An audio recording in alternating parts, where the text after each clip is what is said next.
दोस्तों, इस मखलूक को डिमोटिक्स कहा जाता है और ये हर इंसान की आंखों की पलकों के अंदर रहती है।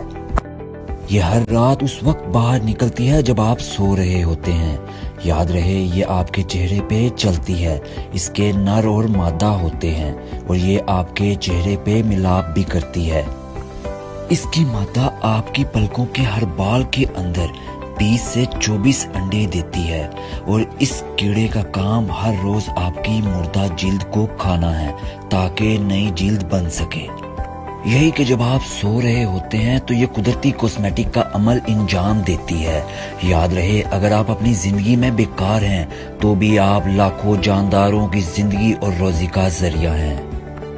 नाजरीन, अल्लाह पाक का निज़ाम इतना वसी है कि हम इसकी जिस कदर गहराई में जाएं, हमें नए से नया इल्म हासिल होता है और तुम अपने रब की कौन कौन सी नेमत को जुटलाओगे।